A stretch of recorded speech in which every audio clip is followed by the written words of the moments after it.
বৰপেটা জিলাৰ পূব প্ৰান্তত অৱস্থিত চেঙা গাঁৱৰ অতি প্ৰাচীন মহাপ্ৰভু শ্ৰী শ্ৰী গৰখীয়া গোসাঁই থানৰ ৭ আৰু ৮ ডিচেম্বৰত ধৰ্মীয় ৰীতি নীতি পৰম্পৰাৰ দুদিনীয় কাৰ্যসূচীৰে একাদশ বাৰ্ষিক ভাগৱত পাঠ অনুষ্ঠিত হয়। মহাপ্ৰভু শ্ৰী শ্ৰী গৰখীয়া গোসাঁই থানত ভাগৱত পাঠত প্ৰভুৰ আশীষ ল'বলৈ দূৰ দূৰণিৰ পৰা ভক্তৰ সমাগম দেখিবলৈ পোৱা গৈছে। শ্ৰী শ্ৰী গৰখীয়া গোসাঁই মন্দিৰত বন্তি প্ৰজ্বলন কৰে বান্দালী সত্ৰৰ সত্ৰাধিকাৰ দ্বিজেন্দ্ৰনাথ গোস্বামী।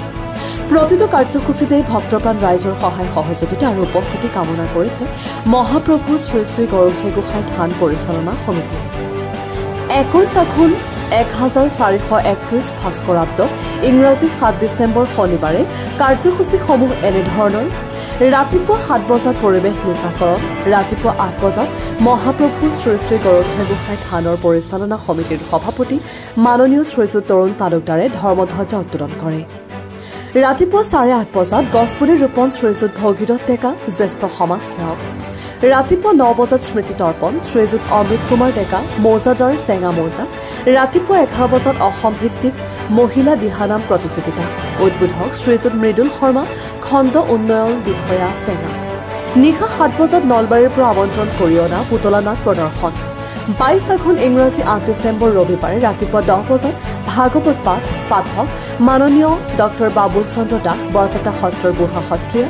দুপৰীয়া 2 বজাত প্ৰসাদ বিতৰণ ও মহাসিদ্ধ ভোগ বিতৰণ। সন্ধিয়া 5 বজাত নাগাৰা নাম পৰিৱেশন পথিকা ময়ূৰী নাথ চিপাঝাৰ আৰু পাঠিকা ৰাজশ্ৰী চহৰীয়া দৰং। বৰপেটা চেঙাৰ পৰা লাচিত বায়নৰ ৰিপৰ্ট প্ৰতিদিন লাইভ।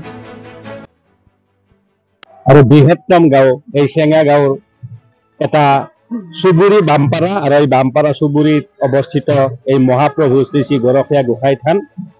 এই থানখন অতি প্ৰাচীন। কিমান বছৰ আগৰ পৰা ইয়াত থানখন হৈ আছে কোৱা টান। ইয়াত এডাল বৃহৎ গছ আছিল, সেই আৰু গছডালৰ তলত সেই সময়ৰ আমাৰ এই গ্ৰাম্য সমাজৰ কৃষকসকলে ইয়াত গৰু চৰাবলৈ জিৰণি লৈছিল। আৰু কেতিয়াবা প্ৰাকৃতিক দুৰ্যোগত যদি গৰুবোৰৰ সোঁফালে আমাৰ এই থানৰ পৰা উত্তৰ ফালে থকা গো ৰিজাৰ্ভত থকা গৰুবোৰে প্ৰাকৃতিক দুৰ্যোগত হঠাৎ বতাহ বৰষুণ আহিলে এই ঠাইলৈ দৌৰ মাৰি আহিছিল আৰু ইয়াত নিৰাপদ অনুভৱ কৰে। কাৰোবাৰ যদি গৰুধনৰ কিবা অসুখ বিসুখ হয় বা গৰু হেৰাই, তেতিয়া গোমাতা ৰক্ষাৰ কাৰণে গৃহস্থই ইয়াত এখন শৰাই মানস কৰে আৰু তেতিয়া তেওঁলোকৰ হেৰুৱা গো সম্পদ ঘূৰাই পায় বা ৰোগীয়া গৰু ভাল হয়। পৰৱৰ্তী সময়ত কোনোবা এজন ব্যক্তিয়ে এই গছডালৰ তলত এগছি বন্তি জ্বলোৱা দিহা কৰিলে আৰু সদায় তেওঁ বন্তি জ্বলাইছিল। এইধৰণে ইয়াত গৰখীয়া গোসাঁই থানখন হ'ল। আমাৰ এই বামপাৰাৰ কৃষক ৰাইজে প্ৰতি বছৰে বহাগ মাহত ইয়াত এদিন আমাৰ গৰখীয়া গোসাঁইৰ নাম ধৰে, তাত কেঁচা ভোগ দিয়া হয় আৰু সেই নামটো এটা অতি প্ৰাচীন নাম। পৰৱৰ্তী সময়ত প্ৰায় 2012 চন মানৰ পৰা আমাৰ নতুন প্ৰজন্মই এই থানখন জাকত জিলিকা কৰাৰ এটা সংকল্প লৈ বিভিন্ন ধৰণে ৰাইজৰ দান বৰঙণি সংগ্ৰহ কৰে। চৰকাৰী বেচৰকাৰীভাৱে বিভিন্ন ধৰণে খাটি খুটি ইয়াত দান বৰঙণি সংগ্ৰহ কৰি এই মন্দিৰটো আজি জাকত জিলিকা কৰি গঢ়ি তুলিছে।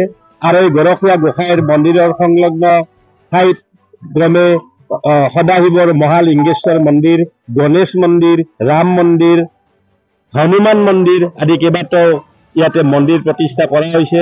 তদুপৰি ইয়াত যিবিলাক ফুলনি আছে, ফুলনিবিলাকত বিভিন্ন প্ৰাকৃতিক শোভাবৰ্ধনৰ কাৰণে তেওঁলোকে ব্যৱস্থা কৰিছে আৰু আমাৰ ৰাইজ ইয়াত সহযোগ কৰিছে। এই থানখন বৰ্তমান আমাৰ এই অঞ্চলৰ এতিয়া এখন অতি লেখত ল'বলগীয়া থান হৈ পৰিছে। এই থানখনত 2014 চনৰ পৰা আজিৰ এই দিনটোত প্ৰতি বছৰে ইয়াত প্ৰতিষ্ঠা দিৱস যে পালন কৰি অহা হৈছে। এই বিগত 13 বছৰৰ পিছত আজি ইয়াত আমি দুদিনীয়া কাৰ্যসূচীৰে এইবাৰ আমি এই কাৰ্যসূচী ৰূপায়ণ কৰিছোঁ প্ৰতিষ্ঠা দিৱস। তদানুসাৰে যোৱাকালিৰ দিনটোত আমাৰ গীতৰ প্ৰতিযোগিতা, নামৰ প্ৰতিযোগিতা হৈ গৈছে, মহিলাৰ দিহানাম প্ৰতিযোগিতা আৰু সন্ধিয়া অসমীয়া সংস্কৃতিৰ পৰা বিলুপ্ত হৈ যাব ধৰা অতি প্ৰাচীন অসমীয়া সংস্কৃতি পুতলা নাচ ইয়াত প্ৰদৰ্শন কৰা হৈছে। পুতলা নাচ চাই আমাৰ সকলো ৰাইজে অতি আনন্দিত হৈছে। আৰু আজিৰ দিনটোত ৰাতিপুৱাৰ ভাগৱত পাঠ হৈছে। ইয়াত আজি বৰপেটা সত্ৰৰ বুঢ়া সত্ৰীয়া বাবুল দাস তেখেত আহি উপস্থিত হৈ ভাগৱত পাঠ আৰু ব্যাখ্যা আগবঢ়াইছে। আৰু আবেলিলৈ ময়ূৰী নাথ আৰু ৰাজশ্ৰী চহৰীয়াৰ অসমৰ বিখ্যাত দুটি নাম দল ময়ূৰী নাথ, ৰাজশ্ৰী চহৰীয়া তেওঁলোকক আমন্ত্ৰণ কৰি আনি ইয়াত নাম পৰিৱেশন কৰা হৈছে। আৰু ইয়াতে আমাৰ ওচৰৰে যি আমাৰ অন্য সম্প্ৰদায়ৰ মানুহ আছে তেওঁলোকো যত পৰণস্তি ইয়াত সহায় সহযোগিতা আগবঢ়াইছে। এই ধৰণে আমি এই আমাৰ বামপাৰা পুহংগাৰ এই মহাপ্ৰভু গৰখীয়া গোসাঁই থানত আজি সমস্ত চেঙাবাসী ৰাইজ উবুৰ খাই পৰিছে, যথেষ্ট সমাগম হৈছে, তীৰ্থভূমিত পৰিণত হৈছে। আৰু আমি সকলো ৰাইজকে আমাৰ থান পৰিচালনা সমিতিৰ পৰা ইয়াত অংশগ্ৰহণ কৰা সকলো ভক্তপ্ৰাণ ৰাইজক আমি সেৱা জনাইছো, আমি তেওঁলোকৰ শলাগ লৈছো।